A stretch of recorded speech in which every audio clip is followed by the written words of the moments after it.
Hello दोस्तों, बिहार समाचार में आप सभी का स्वागत है। दोस्तों, आज के इस वीडियो में बिहार के तमाम बड़ी खबरें जो आपके लिए जरूरी है उसे देखेंगे। तो फटाफट से आप सभी इस वीडियो को एक प्यारा लाइक जरूर कर दे और आप बिहार के किस जिले में रहते हैं साथ ही हमें नीचे कमेंट करके जरूर बताएं। साथ ही आपके मन में अगर कोई भी सवाल हो तो आप हमें नीचे कमेंट करके जरूर पूछें।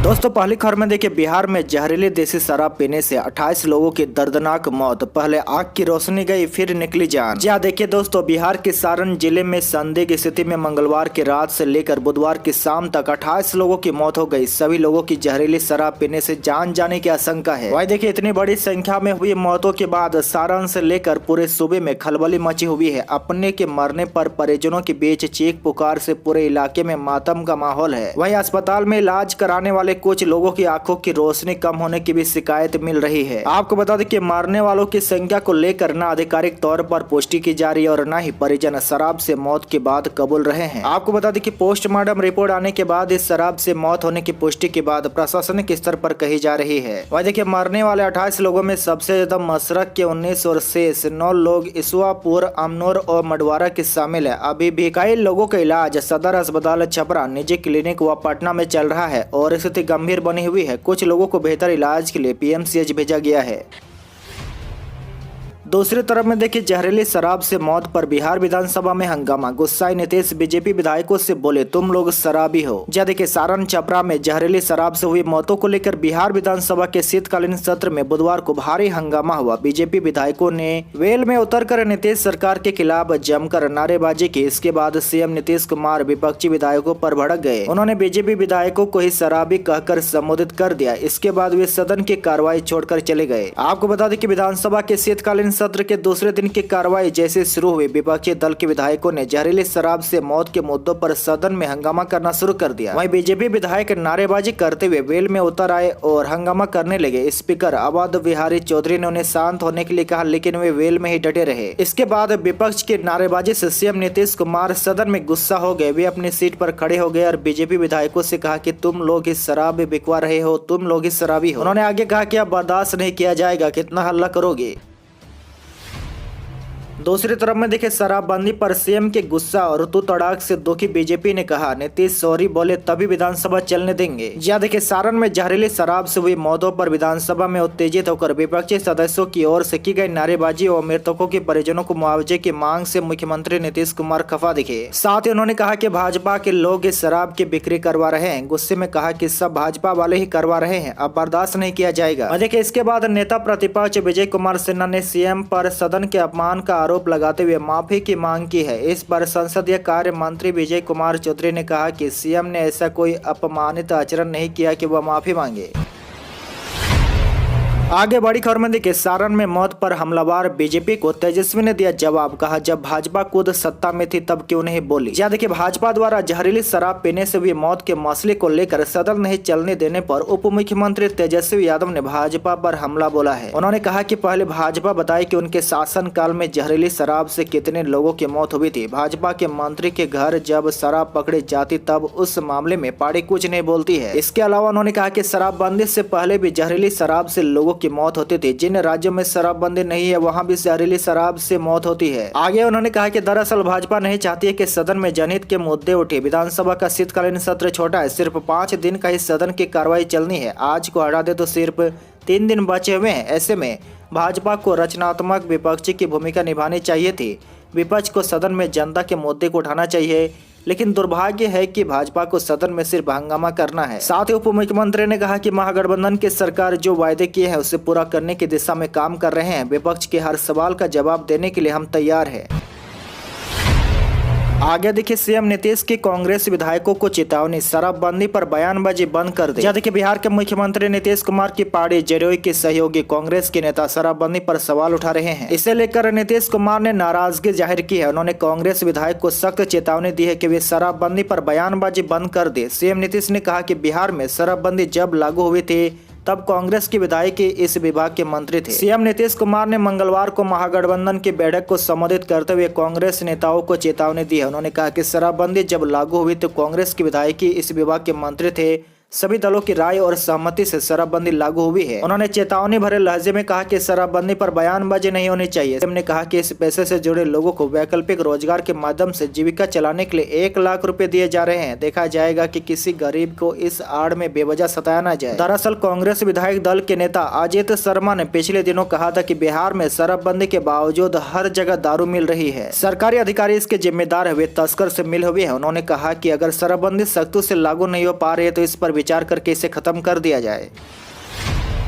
वहीं देखिए, सुशील कुमार मोदी ने कहा कि बिहार में बीते 6 साल में जहरीली शराब से 1000 लोग मरे, माफी मांगे सीएम नीतीश कुमार। देखिए, बिहार के पूर्व उप मुख्यमंत्री एवं राज्यसभा सदस्य सुशील कुमार मोदी ने कहा कि बिहार विधानसभा में भाजपा सदस्यों के प्रति अमर्यादित भाषा का प्रयोग करने के कारण मुख्यमंत्री नीतीश कुमार को माफी मांगनी चाहिए। उन्होंने कहा कि जहरीली शराब से लोगों की मौत पर दुखी होने और शराबबंदी की समीक्षा करने के बजाय इस मुद्दे पर मुख्यमंत्री का आवेश में आना अत्यंत दुर्भाग्यपूर्ण है। उन्होंने आगे कहा कि सीएम बात पर आपा खो रहे हैं, जबकि शराबबंदी के बावजूद पिछले 6 साल में प्रदेश में जहरीली शराब से 1000 लोगों की मौत हो चुकी है। उन्होंने आगे कहा कि भाजपा पूर्ण मद निषेध के पक्ष में है, लेकिन इसकी समीक्षा होनी चाहिए और समीक्षा का मतलब शराबबंदी समाप्त करना नहीं है। उन्होंने कहा कि नीतीश कुमार शराबबंदी लागू करने में पूरी तरह विफल है, जबकि यह गुजरात में बेहतर तरीके से लागू है। बड़ी खबर में देखिए, बिहार में 77,000 शिक्षकों की नौकरी से निकालेगी नीतीश सरकार, इस कारण बर्खास्त होंगे टीचर, ऊपर से केस भी होगा। देखिए, बिहार में सरकारी स्कूलों में फर्जी प्रमाण पत्र के आधार पर नियोजित 77,057 शिक्षकों को बर्खास्त किया जाएगा। साथ ही इन शिक्षकों पर FIR भी दर्ज होगा। वहीं देखिए, सरकारी स्कूलों में फर्जी प्रमाण पत्र के आधार पर बहाल होने वाले शिक्षकों पर निगरानी अन्वेषण ब्यूरो के द्वारा लगातार कार्रवाई जारी है। शिक्षा विभाग के एक वरिष्ठ अधिकारी के अनुसार पटना हाईकोर्ट के आदेश पर निगरानी ब्यूरो ने शिक्षक के विरुद्ध FIR दर्ज करने की अनुमति मांगी है। दरअसल शिक्षकों से कई बार प्रमाण पत्र मांगे गए, लेकिन शिक्षक उन्हें उपलब्ध नहीं करा रहे हैं। जांच के लिए निगरानी विभाग को 77,057 शिक्षकों के सर्टिफिकेट के फोल्डर नहीं मिले हैं। विभाग ने योग्यता सूची के आधार पर शिक्षकों के अंक पत्र की जाँच करने का आदेश दिया है।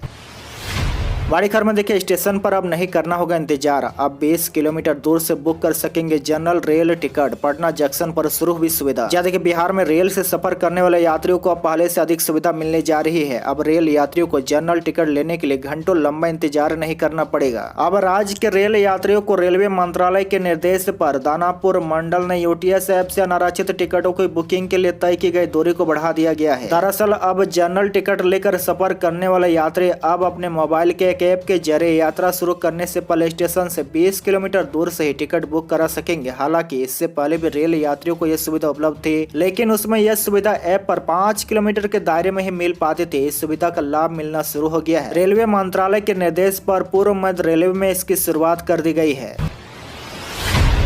बड़ी खबर में देखिए, बिहार में 15 दिसंबर के बाद बढ़ेगी ठंड। मोतिहारी, पूर्णिया समेत कई इलाकों में घना कोहरा। पटना समेत 12 जिलों की हवा सर्वाधिक प्रदूषित। देखिए, बिहार के मौसम में लगातार उतार चढ़ाव जारी है। मौसम विभाग की माने तो बिहार में ठंड बढ़ने में अभी 2 से 3 दिनों का समय और लग सकता है। और देखिए, मौसम विभाग के अनुसार दिसंबर के शुरुआती हफ्ते में जैसे ही पछुआ हवा का प्रभाव शुरू हुआ था, बिहार के अधिकतर जिलों में न्यूनतम तापमान और अधिकतम तापमान में गिरावट दर्ज की गई। लेकिन उसी बीच बंगाल की खाड़ी में एक चक्रवात विकसित हुआ। इसके प्रभाव से राज्य में आंशिक रूप से न्यूनतम तापमान में बढ़ोतरी हो गई है। वहीं बीते कुछ दिनों में कई शहरों के न्यूनतम तापमान में बढ़ोतरी दर्ज की गई है। बड़ी खबर में देखिए, केंद्रीय मंत्री जितेंद्र सिंह ने कहा सरकार के विभागों में 9.89 लाख पद खाली। देखिए, केंद्र सरकार के विभिन्न विभागों में करीब 9.89 लाख पद खाली है। सरकार ने बुधवार को लोकसभा को जानकारी दी है। केंद्रीय कार्मिक राज्य मंत्री जितेंद्र सिंह ने एक प्रश्न के लिखित उत्तर में कहा कि वही विभाग के भुगतान अनुसंधान विभाग की वार्षिक रिपोर्ट के अनुसार 1 मार्च 2021 की स्थिति के अनुसार केंद्र सरकार के विभिन्न मंत्रालय विभागों में 9,89,327 पद खाली है। साथ ही उन्होंने कहा कि खाली पदों को भरना एक सतत प्रक्रिया है, जिन्हें केंद्र सरकार के मंत्रालयों, विभागों या संगठनों की जरूरत के आधार पर भरा जाता है। साथ ही उन्होंने ये भी कहा कि सरकार ने खाली पदों को समय पर भरने के लिए निर्देश भी जारी किए हैं। केंद्रीय मंत्री ने कहा कि केंद्र सरकार द्वारा रोजगार मेला का आयोजन किया जा रहा है, जिन्हें रोजगार सृजन के साथ साथ युवाओं को अच्छे अवसर दिलाने व राष्ट्र के विकास में उनकी भागीदारी बढ़ाने में प्रेरक के तौर पर काम करने की उम्मीद की जा रही है। बड़ी खबर में देखिए, यूपी और बिहार में लाखों अभ्यर्थियों ने छोड़ी सीजीएल परीक्षा, आंसर की जल्द होगा जारी। जहाँ देखिए, कर्मचारी चयन आयोग की ओर से combined graduate level exam 2022 tier 1 1 से 13 दिसंबर तक कराई गई। वही देखिए, मध्य क्षेत्र के अधीन उत्तर प्रदेश और बिहार में पंजीकृत 9,24,110 अभ्यर्थियों में से 4,64,583 उपस्थित रहे, जबकि 4,59,527 अभ्यर्थियों ने परीक्षा छोड़ दी है। वहीं उत्तर प्रदेश में पंजीकृत 6,73,638 में से 3,24,427, जबकि बिहार में 2,50,472 में से 1,40,156 उपस्थित रहे। परीक्षा संपन्न होने के बाद अब एसएससी सीजीएल टियर 1 के आंसर की का इंतजार है। आपकी जानकारी के लिए बता दें कि केंद्र सरकार के विभागों में लगभग 20,000 पदों पर नियुक्ति होगी। देश भर से करीब 71 लाख युवाओं ने इस भर्ती का फॉर्म भरा है, यानी करीब 155 अभ्यर्थियों में से एक का चयन होगा। बड़ी खबर में देखिए, देश के सर्वाधिक प्रदूषित शहरों में पांचों बिहार के टॉप पर पहुंचा पूर्णिया। जहाँ देखिए, बिहार के शहर देश के सबसे ज्यादा प्रदूषित शहरों में टॉप पर है। बुधवार को केंद्रीय प्रदूषण कंट्रोल बोर्ड की ओर से जारी आंकड़ों के मुताबिक देश के सबसे ज्यादा प्रदूषित टॉप 5 शहरों में पांचों बिहार के। इसमें देश भर में सबसे ज्यादा प्रदूषित पूर्णिया में है, जिसका AQI 450 दर्ज किया गया है। वहीं 400 से ज्यादा AQI प्रदूषण का खतरनाक स्तर माना जाता है। यह मानव स्वास्थ्य के लिए बेहद खतरनाक ही होता है। वह देखिए, पूर्णिया के अलावा दरभंगा दूसरा सबसे प्रदूषित शहर रहा है। बड़ी खबर में देखिए, रेलवे ग्रुप डी भर्ती परीक्षा रिजल्ट की डेट घोषित, 24 दिसंबर को आएंगे नतीजे। जहाँ देखिए, रेलवे भर्ती बोर्ड के अध्यक्ष ने कल 13 दिसंबर को ग्रुप डी भर्ती की परीक्षा की रिजल्ट की डेट घोषित कर दी है। आरआरबी ने बताया कि ग्रुप डी के लेवल 1 से 7 तक के लिए हुए परीक्षा का रिजल्ट 24 दिसंबर 2022 को घोषित किया जाएगा। रेलवे भर्ती बोर्ड की ओर से जारी नोटिफिकेशन में कहा गया है कि ग्रुप डी भर्ती के लिए सीबीटी का आयोजन कई चरणों में 17 अगस्त 2022 से 11 अक्टूबर 2022 तक किया गया था। इस परीक्षा से शारीरिक दक्षता परीक्षा के लिए अभ्यर्थियों को शॉर्टलिस्ट करने के लिए सीबीटी का रिजल्ट प्रक्रिया में है। ग्रुप डी रिजल्ट को 24 दिसंबर 2022 तक घोषित किए जाने की संभावना है। उन्होंने आगे लिखा है कि जो भी अभ्यर्थी रेलवे ग्रुप डी भर्ती में सफल होने की आशा रखते हैं, वे आगे की भर्ती प्रक्रिया शारीरिक दक्षता परीक्षा के लिए सभी जरूरी दस्तावेज तैयार रखें। देखिए, बिहार में मैट्रिक इंटर परीक्षा का डेट शीट और टाइम टेबल जारी। जहाँ देखिए, बिहार विद्यालय परीक्षा समिति ने 2023 में होने वाले मैट्रिक और इंटरमीडिएट परीक्षा की तारीखों का ऐलान कर दिया है। बोर्ड द्वारा जारी सूचना के मुताबिक बिहार में मैट्रिक की परीक्षा 14 फरवरी 2023 से, जबकि बिहार इंटरमीडिएट की परीक्षा 1 फरवरी 2023 से शुरू हो जाएगी। वहीं देखिए, बिहार बोर्ड ने 10वीं और 12वीं की होने वाली परीक्षा का डेट शीट और टाइम टेबल भी जारी कर दिया है। परीक्षा की तैयारी कर रहे छात्र छात्रा BSEB की आधिकारिक वेबसाइट biharboardonline.bihar.government.in पर जाकर अपना डेट शीट डाउनलोड कर सकते हैं। आपकी जानकारी के लिए बता दें कि मैट्रिक और इंटर की परीक्षाएं 2 पालियों में आयोजित की जाएगी। पहली शिफ्ट सुबह 9:30 बजे से दोपहर 12:45 तक, जबकि दूसरी शिफ्ट दोपहर 1:45 से शाम 5 बजे तक चलेगी। आज के लिए बस इतना ही। इसी तरह बिहार के डेली न्यूज देखने के लिए आप हमारे चैनल को जरूर सब्सक्राइब करें।